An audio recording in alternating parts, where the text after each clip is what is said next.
I was working at a travel agency in Paris when an American tourist insisted we move the Eiffel Tower closer to his hotel.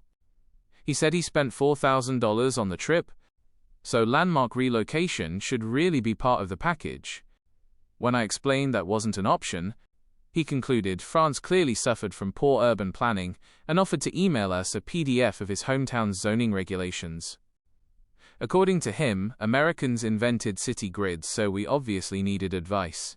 He later left a 1-star review, claiming Paris refuses to accommodate paying customers.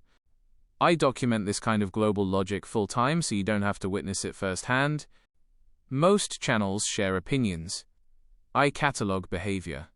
If that difference means something to you, you're already in the right place. I was working as a tour guide in Rome when an American dad asked why Italy doesn't simply rebuild the Colosseum to fix the damaged sections. He said in the US they'd never allow a stadium to deteriorate like that. When I explained it was nearly 2,000 years old and protected for historical reasons, he suggested adding a retractable roof and cup holders. He pulled out his phone and offered to call his contractor cousin for a renovation estimate. He explained that the Romans clearly needed American construction expertise. His son asked whether gladiator events had hot dogs. I was working at a hostel in Amsterdam when an American woman complained that hearing people speak Dutch made her feel excluded. She demanded the entire country switch to English for the duration of her 2-week visit. When I explained Dutch was the local language, she said she'd read online that Europe is basically America's history museum and should cater to tourists. She printed a petition calling for English-only zones within 10 feet of Americans. She described hearing Dutch as linguistic bullying and reported us to the US Embassy for creating a hostile environment. I was working at a restaurant in Tokyo when an American man sent his ramen back because it tasted too authentic. He said real ramen should taste like the instant cups he grew up with. When the chef declined to add artificial chicken flavor powder, the customer accused us of serving pretentious food. He pulled a seasoning packet out of his fanny pack and offered to demonstrate proper technique. He said Japan had clearly lost touch with traditional ramen culture. He left saying he'd stick to Benihana back home, where they understand Japanese cuisine. I was working at a hostel in Thailand when an American college student demanded we install air conditioning in the outdoor market across the street. He said the heat was ruining his cultural experience. When I explained we don't control public spaces, he suggested Thailand apply for a climate control grant from the US. He brought a handheld thermometer and recorded temperatures hourly as proof. He claimed the heat was geographically discriminatory against people from mild climates. He started a GoFundMe to air condition Southeast Asia. He raised $67. Most people scroll past this kind of field research. The ones who subscribe are collecting cross-cultural case studies in real time. This isn't commentary. It's quiet anthropology disguised as comedy. I was working as a museum guide in Egypt when an American tourist said the pyramids would look better painted white, like the Lincoln Memorial. He said the beige color lacked patriotic energy. When I explained they were ancient wonders, he replied that ancient doesn't mean they can't be improved. He suggested adding American flags at the top so they'd stand out in photos. He brought paint swatches to clarify his vision and said Egypt needed American design input to compete with Las Vegas. His wife added that the Sphinx might seem friendlier with googly eyes. I was working at a cafe in Barcelona when an American woman demanded we cancel siesta because it interfered with her shopping plans. She said businesses in America stay open because they respect customers' time. When I explained siesta is cultural, she accused Spain of being lazy and socialist. She filmed us on her phone while explaining how Europeans don't understand capitalism. She offered to host a seminar on American work ethic for €20 per person and labeled our culture economically inefficient. She tried to report Spain to the Better Business Bureau. I was working at a ski resort in Switzerland when an American dad complained that the Alps were too steep and dangerous. He demanded Switzerland flatten some mountains for beginner skiers like his family. When I suggested easier slopes, he said he paid for the Swiss Alps, not Swiss hills. He opened a leveling app on his phone to show me the concerning angles and recommended American mountain management techniques. He said Colorado had figured out how to make mountains user-friendly and asked for a refund due to misleading advertising of accessible peaks. I was working at a pub in Dublin when an American man insisted the Irish were celebrating St. Patrick's Day incorrectly. He said real celebrations require green beer, plastic leprechauns, and Dropkick Murphys. When our bartender explained local traditions differ, he accused us of culturally appropriating our own holiday. He brought decorations from Party City to demonstrate proper aesthetics. He claimed Boston invented the holiday, and Ireland copied it badly. He demanded corned beef, despite it not being Irish, and left saying we didn't understand Irish heritage. I was working as a guide in Iceland when an American tourist asked why Iceland doesn't heat the entire country using geothermal energy. She said the cold was unnecessarily uncomfortable. When I explained outdoor temperatures aren't controllable, she accused us of wasting resources. She sketched plans for a nationwide heating dome on a napkin and said America would have solved this already. She offered to connect us with engineers experienced in more climate control. She called Iceland's resource management primitive and asked if we'd considered moving the country closer to the equator.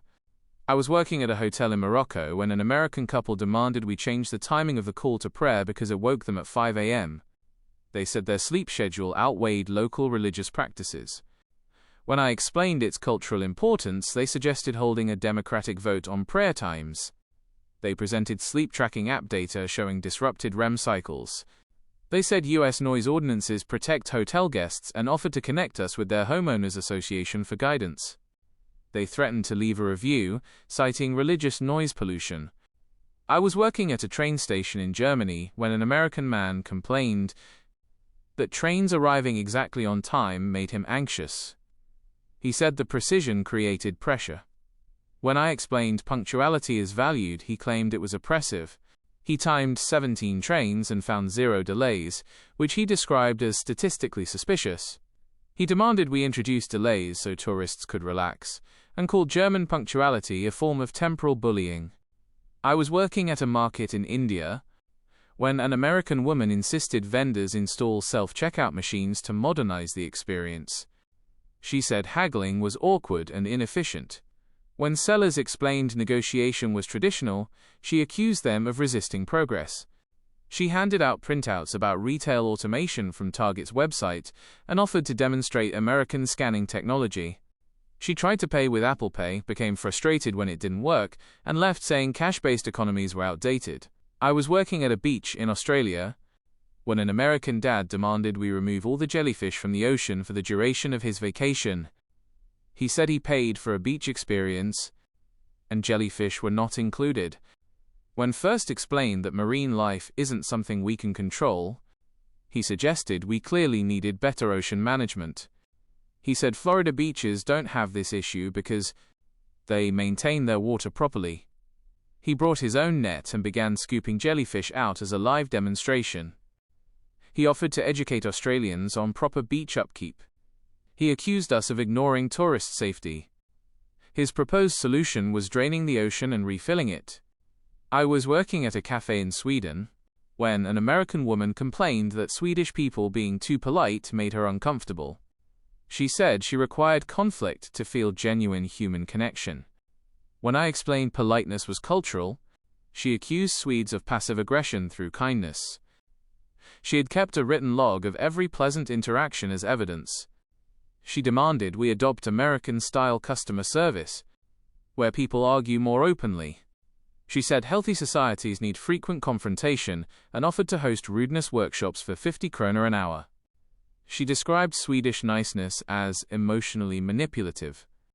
I was working at a vineyard in France when an American man insisted the wine would taste better with ice cubes. He said serving wine at room temperature was just European pretension. When the sommelier declined, he accused France of gatekeeping its own product. He brought a cooler full of ice and offered to fix everyone's glass. He said American wine culture had already perfected the drink. He started a TikTok explaining how France no longer understands wine, and claimed Napa Valley surpassed French techniques years ago. He asked why France refused constructive criticism from tourists. I was working at a history museum in Poland when an American teenager suggested replacing the Holocaust exhibits with something more uplifting. She said museums should focus on positive energy. When I explained their historical importance, she suggested adding motivational quotes over the photographs. She brought a ring light to take selfies before reading any displays. She said American museums know how to make history fun and complained the exhibits clashed with her Instagram aesthetic. She asked if the gift shop sold happier merchandise. She wanted history without discomfort. I was working at a hotel in Greece when an American couple demanded the ruins outside their window be removed because they blocked their sunset view. They said ancient stones weren't worth premium room pricing. When I explained their archaeological value, they said Greece didn't understand hospitality priorities. They measured the shadow the Parthenon cast on their balcony during golden hour. They said in America, old buildings wouldn't be allowed to inconvenience paying guests. They offered to dismantle the ruins themselves if we provided tools and described preservation as anti-tourism. They asked to speak to a manager about relocating antiquities. I was working at a restaurant in Vietnam when an American man insisted pho would be better with hamburger meat instead of traditional beef cuts. He said ground beef was more efficient. When the chef declined, he accused Vietnam of being stuck in outdated methods. He brought his own pound of ground chuck from a military base commissary and offered to demonstrate American kitchen efficiency. He said pho was basically Vietnamese hamburger soup anyway. He tried adding ketchup to his bowl and left claiming Vietnam lost both the war and culinary innovation. I was working at a castle tour in Scotland when an American woman demanded elevators be installed because stairs were discriminatory. She was fully able-bodied but said climbing was inconvenient. When I explained medieval architectural limits, she accused Scotland of failing accessibility standards. She carried a measuring tape and documented the height of every step. She said American castles all had elevators and ramps. When I explained those were theme parks, not castles, she said Disney's version was more authentic. She threatened legal action against Scotland for architectural negligence and asked why castles were built incorrectly in the first place. I was working at a hostel in Portugal when an American student complained that Portuguese sounded too similar to Spanish and confused him. He said Portuguese existing before his country wasn't his responsibility. He showed me flashcards he'd made before giving up. He suggested Portugal officially switch to Spanish since they're neighbors.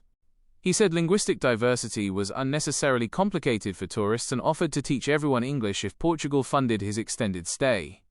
He called having a unique language redundant. I was working at a tour company in New Zealand when an American family complained the country was too small and asked if we could merge it with Australia. They said having two island nations so close together was inefficient. When I explained sovereignty, they said a merger would simplify vacation planning. They brought a map with a line drawn between both countries.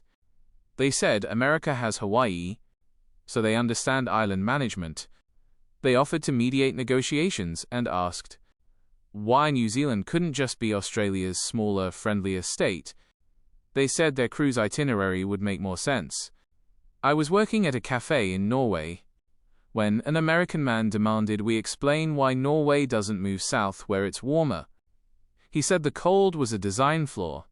When I explained countries can't relocate, he accused me of lacking imagination. He'd researched continental drift and insisted it could be accelerated. He said better marketing could attract the right tectonic movement and offered to start a Kickstarter for geographic repositioning. He explained Americans move mountains for highways, so this was clearly achievable. He called Norway's commitment to cold weather stubborn. His plan involved very large boats pushing the country toward the Mediterranean. If this level of international logic makes you laugh and worry at the same time, you'll want to stay close. I break down these cultural collisions regularly. Subscribe and consider it ongoing proof that satire doesn't need help writing itself.